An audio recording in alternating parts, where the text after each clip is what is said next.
it's Jennifer Filzen, and welcome to Connecting with Jennifer Filzen. Today I have Dr. Lew Bayer, and she is an author, and I'm super excited to chat with her. And hello, welcome, Hi, yay! Jennifer. Thanks so much for having me. Of course, thank you for joining me. So I know a little bit about you, but please tell the audience, where are you located, who are you, and what have you created lately? All right, so I am Lew Bayer. I reside now in Winnipeg, Manitoba, Canada, which is smack in the middle of Canada, about 10 hours, I think, direct north of Minneapolis for our American friends. And I have a company called Civility Experts. We've been at it since 1999, and I'm really excited. We're considered the leading experts on civility at work specifically. So we have 500 affiliates around the world, and now with COVID clearing up a little bit, hopefully we'll get to travel and support some of those people. But I understand you're on holiday, which is exciting, Jennifer. That's great. And you asked what I've created, so that made me think I'm on a little bit of a holiday from the formal creation. I mean, as a corporate trainer and um, content expert, subject matter expert, there's always something new to learn and create. But I've published 20 books already. So usually when people ask what I create, it's books and content, but I'm taking a little break. I think I've reached the magic number for a little while. So just a little break, at least until beginning of 2022, maybe, I think. Yeah. Oh my goodness, that is so cool. 20 books.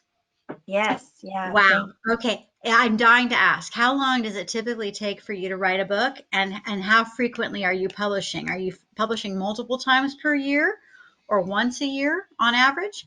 Yeah, so some of it depends on the need and people's interest. So last year we published 4 books. 3 of them focused on manufacturing civility because that's kind of on trend and that was where the need was. But I think it's really, we in where 2001, I think we published the first kids books. And so it's not every year. Sometimes a couple books a year. It just depends. But it takes not as long as you might think, just because I spend a portion of every day reading and learning and researching and note taking and lecturing. And so all of that preparation to do my day-to-day stuff, it's pretty easy once I get in the zone to kind of buckle down and put it all together. So not too long. I'd say 6 to 12 weeks, like once we decide and a publisher picks a theme. So it's not too bad. Not bad. Well, but, though it is kind of fun though. You started in 2001, it's 2021, 20 books. It kind of averages out to one per year, even though that might not be the reality. That's Still, right. Yeah. And it that's is incredible. fun. It's fun. Yeah. Yeah, writing is fun. Yeah.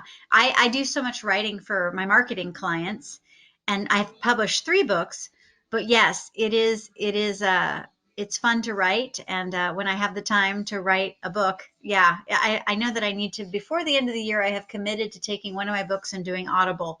So I've got to record Nice. that. Nice. Yeah, but no, that's so, so cool. So, all right, let's talk about civility in the workplace. How did you get into this? What led you down this path? I mean, is there like a story of when you were a kid, or is it something that you found interest in when you were older? I think it might have been in the back of my brain. I was raised you know, really kind of strict, church 3 times a week, some weeks, and lots of social rules. And my mother always set the table, and we had to dress. I mean, the kind of some attention to that. So it might have been part of my upbringing, but um, I started the business with a woman I worked with when I was director of operations at a hotel chain. So after my first degree, I came to Winnipeg and had to pay off student loans and so on. And I got my first real job. I was director of operations for a hotel chain, and it was long hours, 80, 100 hours a week, nights, weekends, holidays. Anyone who works hospitality, it's pretty grueling, and people are not very good to each other. In some hospitality organizations, staff are not treated terribly well. There's a lot of turnover. people are there on holiday and they behave badly. A big sign says no food in the pool area, and they're walking by with 4 pizzas and jumping in the deep end. So it was after a short time in that job. I we were teaching dining etiquette and wedding etiquette because clients didn't know what to do. And the girl looked at me, that my friend at the time, and said, maybe we should just do that because it seems like a lot of people need it. We could pick our own hours.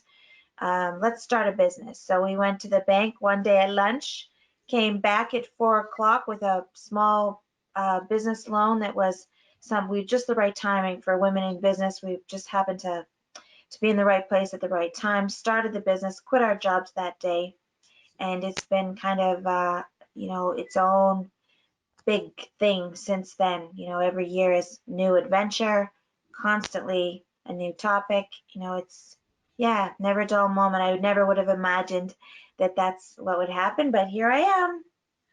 Wow. Wow. I love it. You packed so much into that story. I also worked for a very brief time, only 6 months, at a major hotel chain, and I was appalled at some of the behavior of the guests. Yeah, Yes, yes, and how they mistreated the staff. And it was like, these people don't deserve that type of behavior. I They work agree. very hard. And being in Monterey, California, which is where we live, that is very much a tourist town. We're right by the Monterey Bay. And yes, we do have a lot of visitors, and we really appreciate our out of town guests. But boy, Mhm. don't mistreat our people. That's not cool. Yeah, yeah, Yeah, I agree with that. And I think it's rampant. It's the nature of tourism and hospitality. Not everybody behaves badly, but and maybe it's not deliberate, but a little bit of alcohol, a little bit of freedom, a little bit of an anonymity. Is that, yeah? And people, yeah, it's hard. Yeah. right. Wow. So, I often see these type of classes or services regarding like cotillion, teaching young ladies and young men how to have the manners. And it's so funny. It's like, I confess, I've had those classes and then I've promptly forgotten. I confess that Yeah, especially after COVID, we're so isolated now. I've kind of forgotten that, oh, that's right. We don't necessarily do that at the table. that's right. That's right. Yeah. Are Yeah. you finding that you have a boom in business now that people are emerging from COVID? Yes, and so that piece of etiquette and social skills, we have a whole division called In Good Company Etiquette Academy and Finishing School where we teach those social skills for kids. As a Canadian, cotillion is something I'm unfamiliar with, but I know that it's a big thing still, and especially some of the southern states. So it's similar, dining etiquette, behaving in public places, dress and decorum, public speaking, some of those things. And I think since parents and caregivers have been at home a lot with their children, I think maybe they've realized how important social skills are, and some of these aspects of respect for people and place, respect for oneself. And so, yes, in fact, we have experienced, we've got a big long waiting list because we haven't officially offered public courses, I think, until October just to be safe. But because it's a lot of preparation and setup and supplies, and if parents have to cancel, it's a hardship. So we're starting live courses again in October, all across the country. All of our affiliates around the world actually tell me they've got waiting lists going. So definitely not just kids and family, but corporate groups as well. Everything from Zoom etiquette, which you thought we'd be finished with by now, but to shared space. A lot of people now, mobile executives, not in the office full time, sharing a desk with someone.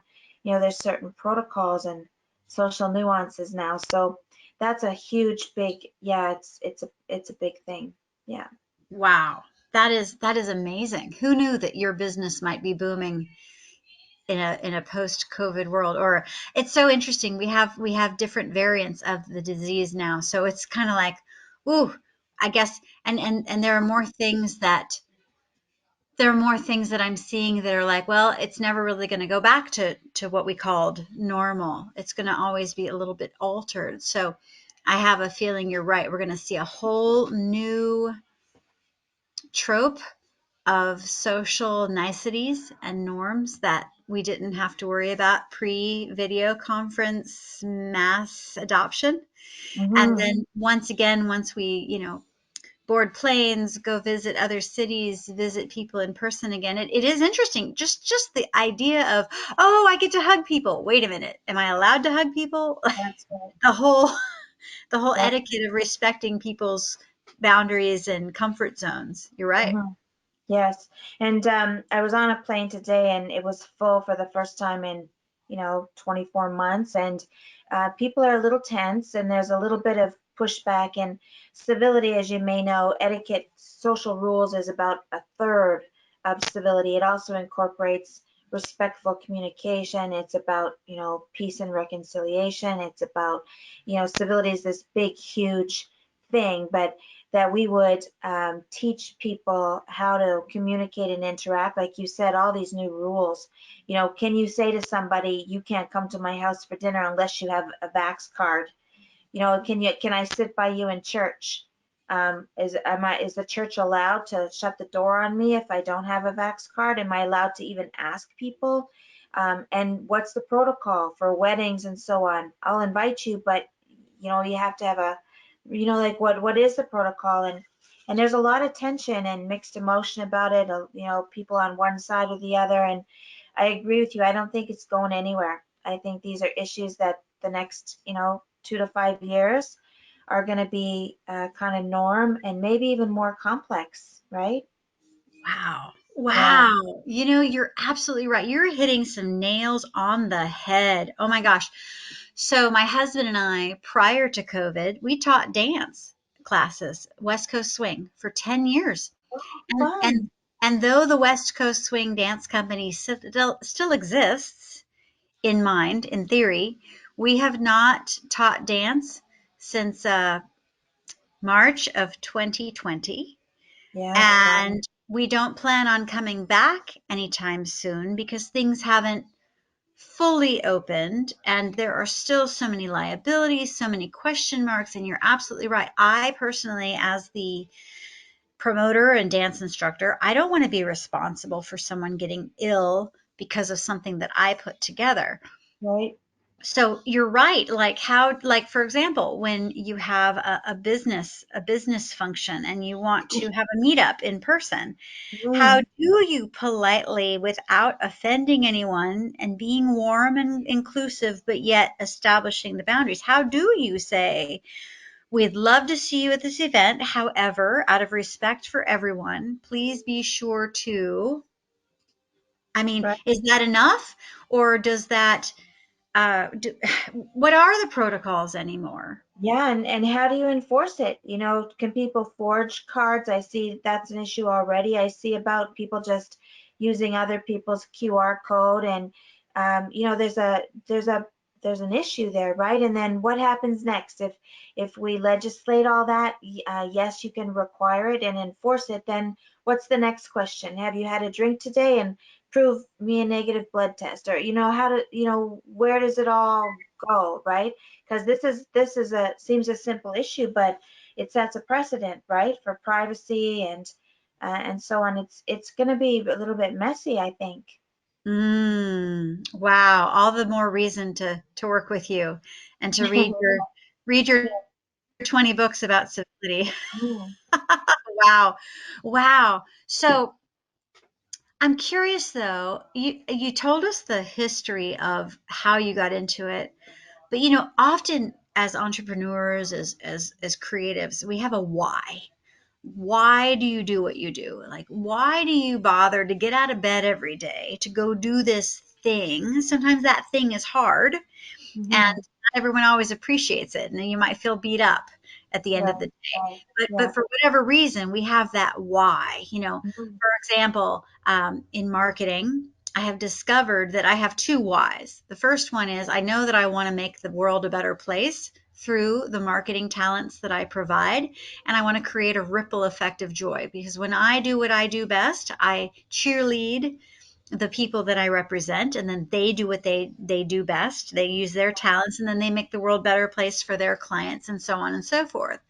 But Right. then the other half of that coin, the other why, if you will, for me, is I want to help small businesses grow and reach their next level, because all too often they don't have a marketing coach, they don't have a business coach, they don't have someone who's been there, done that, who can lead them and Mhm. show them the path and avoid all the challenges. I want them to thrive versus Yes. just survive, right? What is your why? Oh, well, first of all, congratulations. I think that's amazing what you do, and I would agree with you. You know, it's such a an important service you provide, and that you would add joy in there and kind of have a sense of the bigger picture impact. You know, I think it's amazing, and I really believe that that kind of service to others is what makes a lot of entrepreneurs successful where others are not. I think that that's a really critical piece. So for me, the why is that, you know, I really believe that there's more good in the world than bad, and I believe that people would do better if they knew better, and that we each have the power to ease the experience of others through respect and courtesy and building trust. And you know, if so for me, what gets me out of bed every morning is knowing that, you know, for whatever reason, the same as you, your approach and your gifts, I feel like I have been, for whatever reason, offered from the universe this ability to um, kind of share with people tools and strategies and techniques and ideas and concepts that help them ease the experience of other people. So, you know, I see huge impact when you can show people how to apologize correctly. A relationship that might have been ruined, or, you know, 20 years of hard feelings, you know, just the art of apology, or teaching people how to, you know, share or be gracious, or you know, consider the feelings of other people. You know, there's just so much that we can do. And it's grace, it's humility, it's social skills. There's, you know, it's this big, amazing box of things. And if you open that box for people, it really is something. And the more we give to others of those things in that box, the better and more enriched our lives are. So, you know, how's that for a long answer to a short question? Oh, no, I love it. There's so much beauty in what you've said. I mean, you're right. It's the act of service. And we are in a very, very interesting time. Mhm. You know, we are, in my opinion, yes, of course, we're going through a global pandemic. We're going through a lot of challenges, a lot of pivoting and things that we didn't have to worry or we didn't concern ourselves with a couple of years ago. That's right. But yet, it's also still one of the most amazing times in humankind's history. We have so many good things happening for us Yeah. right now. And how do we continue to progress in that good and that joy and that gifts of service and making the world a better place? Because ultimately, there's a lot of good going on. Mhm. And you're absolutely right. How do we apologize with vulnerability and love and humility and truly there, you know, ah there is so much that needs to be healed right now. Mhm. And you know, it's so interesting too, in my small worldview, every single Canadian I've ever known has always been gracious and kind. And one of the reputations of Canadians is the entire country. It's just so polite and considerate and community minded and thoughtful, right? And the United States, well, we're not. we are not. We are not perceived around the world as so gracious and so kind and accepting. So, you know, do you find that because you're from Canada, you have it's what makes you special and unique because there's a certain I don't know, proclivity to kindness? Because if I understand correctly from what I know in my discussions with other friends from Canada, because the weather can be so severe in your area, you really have to rely on each other within the community and you have you there's a survival skill of being polite and kind and considerate because Mhm. you need to rely on each other. Yes, is that Yeah, so kind of I would say that's part of it. So the first thing I'll say, Jennifer, is I have not met very many Americans that I would describe in a negative way. I think maybe the nature of the work I do, I seem to be encountering, really lovely people all the time everywhere I go. But I would say that in Canada, we do have the luxury of wide open spaces. You're 300 million people and we're 30 million people. So, I think if we put things side by side, it's a bit relative, and the pressures of traffic and crowded spaces and some of the things that just by sheer volume and scope that our American neighbors deal with. I think, that there's some rationale for some maybe briskness or whatever. But I really do think that, once again, most people would do better if they knew better. And I think, young people these days with the internet and, kind of this global economy and like this world citizen thing that we're dealing with. We're all citizens of the world. I think that of course we want to be proud of where we're from in our country, but I think in a very short time, people will be able to experience the goodness and grace and kindness of people from all over the world and get a different sense of humankind generally. That yeah. And I love that we're Canadians, and I would say yes. In fact, sometimes people say, "Oh, you're so nice," but it's not always a compliment. Sometimes they see it as a weakness, right? That you're really oh yeah, sometimes it's a weakness. And one of the things we foster at Civility Experts is we really want people first. So I would love that I'm, wherever I am in the world or online or whatever, and it's just nice people, not nice Canadians or nice Americans or nice, like, won't that be amazing when we don't have to, because always those labels, good or bad, they incorporate pieces of both, right? And yeah, it's so amazing. I think how much we can learn from each other and technology. Like, I'm an old lady, so some of the tricks and stuff, I'm hard time keeping up with it. But the pieces that I figure out, it's really amazing. Like, for me to have conversation with you 5 years ago, I don't know how that would have happened. Right? It's amazing. right? Yeah, Yeah, yeah, it would have been less real time, that's for sure. yeah, yeah, for And sure. a lot more expensive production. Now all we need to do is just have a video conference link, and here we are Mhm. off to the races. Isn't it amazing? I It just is. love it. And you bring up a really good point. We are becoming more global. You know, because of the pandemic, I have been very blessed that I don't have to travel as much. I can do a lot through teleconferencing, and I am speaking more to groups around the globe.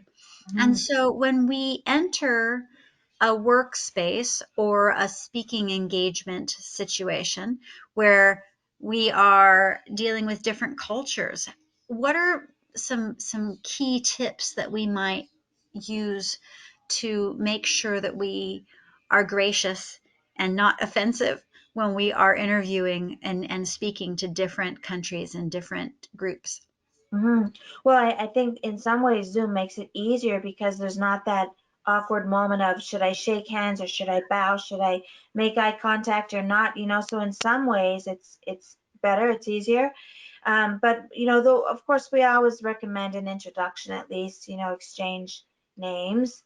Some people are not comfortable with the camera on, depending on gender and generation. So try to give people an option as opposed to mandatory requirements.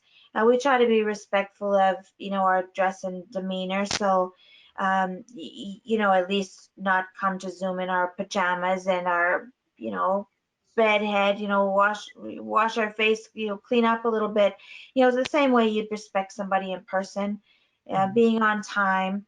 And then, when there's cultural groups, I think whether it's in print or, sometimes with a slide, we'll have people representing 60 different countries on a conference or event thing. So even to have a slide that says hello or good afternoon in all of those languages, or to be able to say hola or bonjour, or some way to kind of acknowledge, and then things like subtitles or notes that people can get in advance and transcribe into their language if they need to. Speaking slowly so people could interpret in their head and then back in their second language. Some of those things I think are really courteous, and not everybody does it. So it's unexpected, and people remember those little considerations. Yeah. Wow. You know what? Thank you for that reminder. Thank you so much for that reminder. I have been very fortunate that everybody that I've spoken to internationally are English speakers, but you're absolutely right. It does show that extra care and attention to detail if you greet them in their language that of which they live, right? Mhm. So how nice. You're absolutely right. That is a wonderful piece of advice. So let me ask though. I'm so curious. This is such a great conversation. I truly am glad that I'm on vacation with you, Dr. Liu. Yeah, me too. This is fun. Anyway, we all have someone that we serve in our life, right? We have for me, I have my clients that I serve, but then also too, I have my family. I'm here at my grandmother's house and I want to be with her as she is 97, and time with her is very, very precious. And of course, I love being with my husband and my mother and my old friends. And it's just always nice to come home to Florida and Of see people. course. Yeah. Who is it in your life that you serve? Who are all the multitudes of people in your life that you give your love and priority to? Oh, well, the same as you, my family, of course. When I'm home, I do travel a lot, so I have to work harder at that, I think. Some days it's easy to get caught up in the work, but I have a daughter who will be 20 in October and in university, but leaving the nest soon, and that's, I like to spend every minute I can with her. And my parents are in a different province, so I don't get to see them as often as I like. But from a work point of view, my first priorities are affiliates. There's 500 or so, and these are like licensees and franchise owners, people who have really, some of them have been with me for 20, 22 years. Who believed in what we were doing when we had a little 200 square foot office, and no book, who really put their faith in me. So it's my focus to help them, build their business and support their families. And then, of course, our greater audience. I like to be able to, I'd like to think that I'm set an example in the community, support the people close at hand, but, also all around the world, our clients and supporters. And more and more, I feel like you yourself included, we have an opportunity to influence a little bit. I don't know, I don't know, probably close to 30,000 people on LinkedIn now on my network. And clearly I don't know those people, but it's such a compliment that people would follow along. And I think we have an opportunity to serve that audience too, positive things and lead by example. So I feel like I wish I had more hours in the day because there's so much to do, and I'm so grateful. But I do feel like I can't do it justice and keep up, as well as I should. Yeah. Well, I'm impressed. I'm truly impressed with your broad reach. I mean, the fact that you have taken your vision and you have franchised it and spread it through others who are also able to improve civility in their local communities and their client base. I mean, what a beautiful thing. How long did it take you to go from it being your baby to everyone else's baby? How long was that journey of scaling it? I think, probably 5 years in, I had a business partner at the time, and the two of us couldn't keep up. And so then we started to train trainers locally to help us do the work. And it seemed to make sense to offer the opportunity to people outside of our city. So probably year 5 or 6, we started doing that, license agreements yeah, yeah. So yeah, thank you. I honestly, again, I never would have imagined this is how things would turn out, and I don't do it by myself. I have the good fortune of some really amazing people who support me and my team. So yeah, yeah, I'm looking forward to more growth and new things, and whatever comes next. It's all very exciting. Oh, yeah. Great for you. Boy, I'm just so proud of you and all that you're Thank you. accomplishing. And you're absolutely right. You wouldn't have the opportunity to write all of these books and continue to go deep and spread that message if you didn't have this wonderful network of That's people who are that's doing the day-to-day work, who are, meeting with people. And how wonderful that you knew instinctively with your partner that it needed to be bigger than you.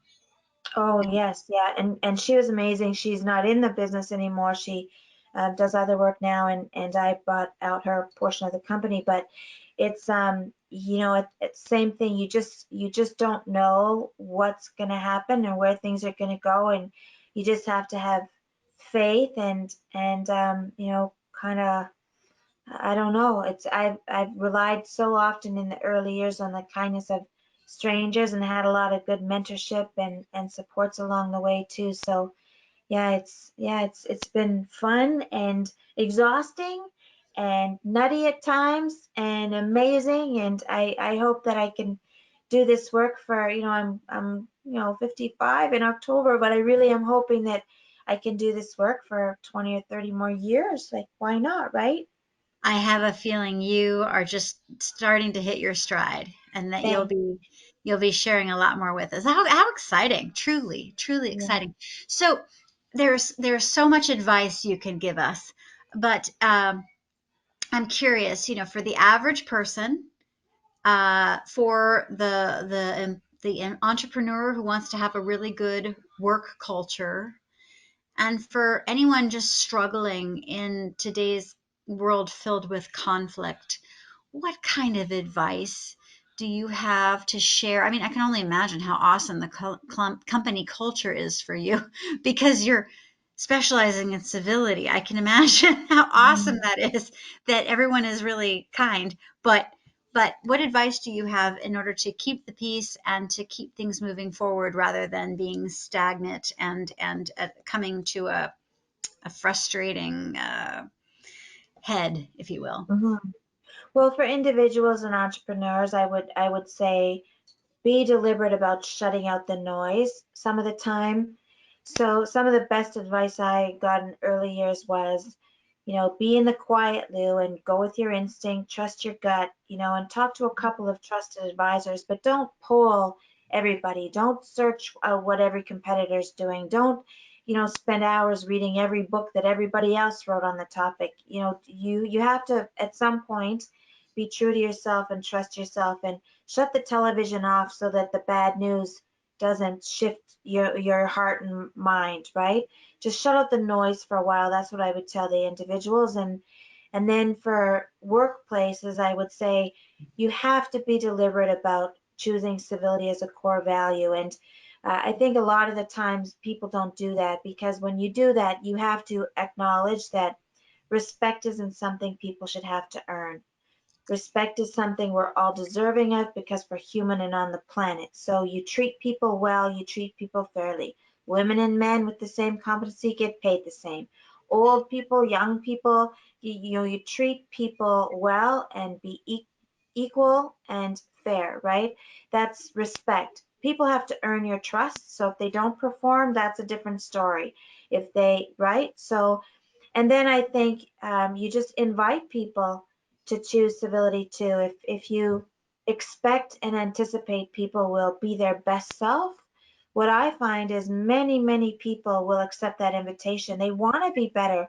They want to be kind. They want to be happy. They want to be proud of their workplace and the work they do. But we actually co-create unhealthy environments, I think, by not assuming the best of people. Too many rules, too many locks on the doors, too many, there's a point where you have to assume the best of people. And it sounds a little far-fetched maybe, but I've always seen good results in those situations. Like that's the best advice I can offer.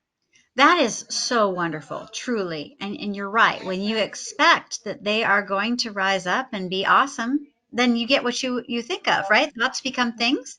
When you think that it's going to be a disaster, guess what? It becomes a disaster.